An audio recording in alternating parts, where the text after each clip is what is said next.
오늘 우리에게 주시는 하나님의 말씀은 아모스 3장 말씀입니다. 아모스 3장 말씀을 교독하도록 하겠습니다. 이스라엘 자손들아, 여호와께서 너희에 대하여 이르시는 이 말씀을 들으라. 애굽 땅에서 인도하여 올리신 모든 족속에 대하여 이르시기를,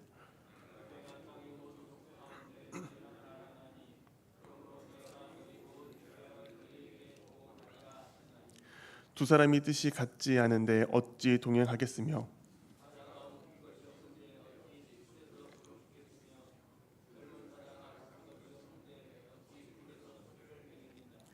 덫을 땅에 놓지 않았는데 새가 어찌 거기 치이겠으며, 잡힌 것이 없는데 덫이 어찌 땅에서 튀겠느냐.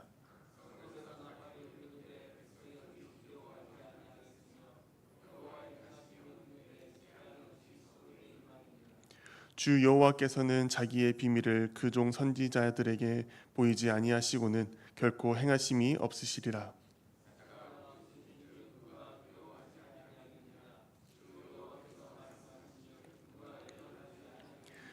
아스돗의 궁궐들과 애굽 땅의 궁궐들에 선포하여 이르시기를, 너희는 사마리아 산들에 모여 그 성 중에서 얼마나 큰 요란함과 학대함이 있나 보라 하라.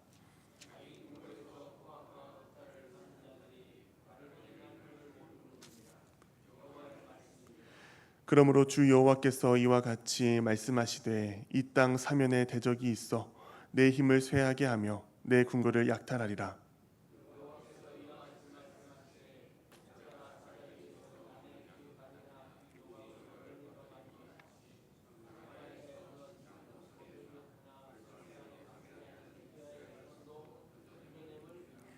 주 여호와 만군의 하나님의 말씀이니라. 너희는 듣고 야곱의 족속에게 증언하라.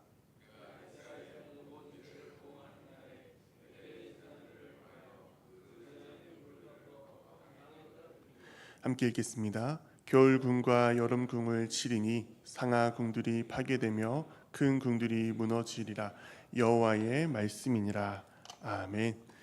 오늘 우리가 읽은 아모스 3장 말씀이 하나님께서 우리에게 허락하시는 귀한 생명 양식되는 말씀 되기를 간절히 소망합니다. 1장과 2장에서 이스라엘 주변의 나라와 또한 남유다 그리고 북이스라엘에 대한 개괄적인 심판 선언이 끝이 났습니다. 이제 아모스 3장부터 6장 14절까지 들으라라는 말로 시작되는 세 편의 설교가 이어집니다. 1절 말씀에서 이스라엘 자손들아, 여호와께서 너희에 대하여 이르시는 이 말씀을 들으라라는 말씀으로 시작하고 있는데요. 이 세 편의 설교 주제는 앞서 2장에 등장했던 북이스라엘의 죄악과 심판의 내용입니다. 2장에 나왔던 그 내용보다 더욱 구체적이고 더욱 자세하게 지적하고 있는 것을 우리는 살펴볼 수 있습니다. 2절 말씀에서 하나님은 이스라엘을 향해 내가 땅의 모든 족속 가운데 너희만 알았다라고 말씀하십니다. 하나님은 그들을 특별한 관계로 생각하셨습니다. 하나님은 그들을 애굽 땅에서 종살이를 할 때부터 생각하시고 사랑하셨으며 또한 그들을 구원하시고 언약을 맺어 주셨습니다. 사랑과 은혜를 받은 만큼 그에 대한 책임과 의무가 그 이스라엘 백성들에게는 있었습니다. 제사장 나라로서의 사명도 있었고 하나님의 말씀을 따라 살아가야 할 높은 도덕성도 요구받았습니다. 그러나 그들은 하나님을 떠나갔고 제사장 나라로서의 사명을 감당하지 못했고 죄 가운데 살았습니다. 그 모든 죄를 하나님께서는 보응하시겠다라고 말씀하고 계십니다. 3절부터 8절까지의 말씀에서는 9개의 의문문이 기록되어 있는데요. 이 의문문들은 이스라엘 백성들에게 대답을 듣기 위한 질문이 아닙니다. 3절부터 8절까지의 말씀에 이 기록된 목적이 두 가지가 있는데, 먼저 이스라엘 백성들이 당하는 심판이 우연이 아니라 하나님과의 언약을 깨고 하나님의 말씀에 불순종한 것에 대한 필연적인 결과를 주장하고 있습니다.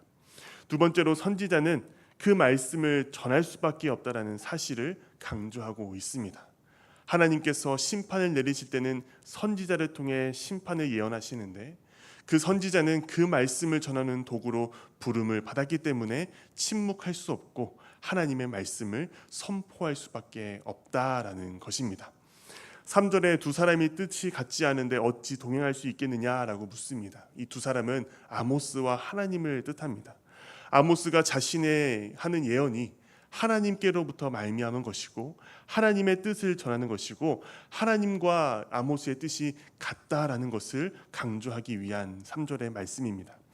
4절 말씀은 사자를 자신과 비유하는데요. 사자가 먹이를 잡았을 때 부르짖는 것처럼 하나님의 메시지가 하나님의 예언이 자신에게 있기 때문에 자신에게 주어졌기 때문에 예언을 할 수밖에 없고 선포하는 것이 당연하다라는 것을 말하고 있는 것입니다. 5절은 북이스라엘의 심판의 모습을 보여주는데요. 새가 덫에 뛰어들 때 그 덫에 갇히는 것처럼 범죄한 이스라엘 백성들이 하나님의 심판을 받는 것도 당연한 결과이다라는 것을 뜻하고 있습니다. 6절에 여호와의 행하심이 없는데 재앙이 어찌 성읍에 임하겠느냐라고 말씀하시면서 곧 임하게 될 북이스라엘의 심판이 우연이 아니라 하나님께서 직접적으로 행하시는 심판이다라는 것을 보여주고 있고요. 7절은 하나님은 현재 아모스를 통하여 하시듯이 항상 선지자들을 먼저 보내어 어떤 계획을 말씀하시고 그 계획을 실행하시는 분이다라는 것을 말씀하고 있습니다. 8절에 그 예언을 받은 선지자는 사람의 생각에 의해서 더하거나 뺄 수 없고 오직 하나님이 주신 대로 예언해야 한다라는 것을 말하고 있습니다. 즉 아모스가 선포하고 있는 이 메시지는 자신이 생각해서 해내는 말이 아니라 하나님께서 아모스에게 주신 그 계시의 말씀이기 때문에 아모스가 전할 수밖에 없다라는 것을 말씀하고 있는 것입니다. 9절부터 15절까지는 사마리아 성에 거주하는 왕과 지도자들의 죄악에 대한 지적 그리고 멸망의 심판을 예언하고 있습니다. 아모스가 지적하고 있는 북왕국 이스라엘의 최고 지도자들의 죄는 9절과 10절에 하나님을 대신하여 그의 백성을 다스리도록 세움받은 자들이 하나님의 뜻을 쫓아 공의를 행하기보다 포악과 겁탈을 행한다는 것, 그리고 14절에 그 백성을 올바른 신앙으로 지도해야 할 그들이 베델의 금송아지 제단을 세워 거짓된 신앙으로 인도하였다라는 것입니다. 9절에 먼저 아모스는 북이스라엘에 대한 하나님의 심판을 선포하기 이전에 그 심판을 지켜보는 증인으로 이방 아스돗과 애굽을 등장시키고 그들의 죄악을 바라보라라고 말씀하고 있습니다. 이 목적은 두 가지가 있는데요.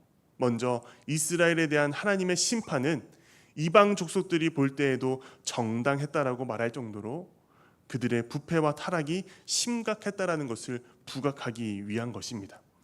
두 번째는 하나님께서 택하신 백성들도 하나님의 공의로운 심판의 예외가 될 수 없다라는 사실을 우리에게 들려주고 있습니다. 9절 하반절에 그들을 불러 모아 북이스라엘의 수도 사마리아의 성내에서 벌어지는 큰 요란함과 학대의 상황을 바라보라라고 말씀하고 있습니다. 10절은 포악과 겁탈을 일삼는 자들이 누구인지를 우리에게 들려주는데요. 자기의 궁궐에서라는 표현이 등장합니다. 이 표현은 북이스라엘의 상류층과 지도자들을 가리키는 것이죠. 하나님께서 복을 받아 부유해지고 높은 자리에 오른 이들이 정작 그 지위에서 감당해야 할 책임과 사명을 다하지 않고 오히려 악행을 일삼고 있다라는 것입니다. 이에 대한 하나님의 심판이 11절부터 등장합니다. 북이스라엘이 자랑하던 군사적 경제적 힘이 무너지고 궁궐과 부유함은 외적에 의해 약탈당하게 될 것이다. 12절에 선지자는 목자가 사자 입에서 두 다리나 귀조각을 건져내는 것 같이라고 말씀하고 있습니다. 즉 사자에게 물린 양이 거의 다 찢겨 죽고 자잘한 뼈 조각과 털만 남듯이 북이스라엘 백성도 심판 후에 철저히 멸망하게 되고 극히 일부분만 남게 될 것임을 우리에게 들려주고 있는 것입니다. 13절은 구자로에 불러 모은 아스돗과 애굽 같은 증인들이 하나님의 심판 법정 앞에서 북이스라엘의 죄악을 확인하고 증언하도록 명령하시는 장면이고요. 14절은 하나님의 심판날에 베델의 제단을 벌하겠다라고 말씀하십니다. 이스라엘이 하나님을 떠나 종교적 범죄를 지었던 그 근원인 베델, 그 베델을 없애버리시고 금송아지를 숭배했던 그 모든 일들을 심판하시겠다라고 말씀하십니다. 15절에서는 겨울궁과 여름궁, 상하궁과 큰 집들이 무너지게 된다라고 말씀하시는데요. 이 나오는 여름궁, 겨울궁, 상하궁 큰 집들은 이스라엘 상류층들이 살아가고 왕이 살아가는 곳입니다. 그들이 쌓아올린 부와 사치 그리고 안락함이 한순간에 무너지게 될 것임을 의미하고 있습니다. 하나님의 심판은 베델의 제단과 또한 사회적, 경제적, 종교적 모든 것들을 하나님께서 무너뜨리시고 휩쓸어 버리시겠다라는 말씀이 14절과 15절에 등장하게 됩니다. 이렇게 아모스 3장 말씀이 끝나게 됩니다. 우리 아모스 3장 말씀을 통하여서 깨달을 수 있는 바가 두 가지가 있습니다. 먼저 첫 번째로는 은혜를 받은 자는 반드시 그 은혜에 합당한 책임을 지며 삶으로 응답해야 한다는 것입니다. 하나님께서는 2절에 이렇게 말씀하십니다. 내가 땅의 모든 족속 가운데 너희만 알았다. 이 말씀은 하나님께서 이스라엘 백성들을 특별히 아셨다는 의미입니다. 단순히 그들의 정보, 그들이 어떻게 살아가는지 이 차원을 넘어서 사랑으로 깊이 하시고 언약적 관계 속에서 그들을 붙드셨다라는 뜻입니다. 하나님은 온 세상 민족 중에서 이스라엘을 택하시고 그들과만 언약을 맺으셨습니다. 그들을 지키시고 보호하시고 구원하셨으며 특별한 은혜의 대상으로 삼으셨습니다. 그런데 이스라엘은 그 은혜를 잊어버렸습니다. 언약을 깨뜨렸고 하나님을 떠나 살아갔습니다. 하나님께서 주신 그 사명의 자리를 떠나 살아갔고 권력과 안락을 위한 수단으로 그 사명의 자리를 이용했습니다. 북이스라엘의 고관들과 지도자들 또한 높은 자리에 오른 것이 결코 그들의 능력과 수고만의 결과가 아니었습니다. 하나님을 믿고 하나님을 아는 백성들이라면 자신이 그 자리에 있게 된 것이 복을 주시고 형통케 하신 하나님의 은혜 때문임을 고백해야 합니다. 성경 속에 다니엘의 존재를 보십시오. 그는 바벨론의 느부갓네살 앞에서 꿈을 해석할 때 이렇게 대답합니다. 이 은밀한 것을 내게 나타내신 이는 하늘에 계신 하나님이시라. 다니엘은 자신의 지혜나 공로를 주장하지 않았습니다. 하나님께서 알려주시고 하나님의 은혜로 말미암아 자신이 꿈을 해석할 수 있다라고 고백했습니다.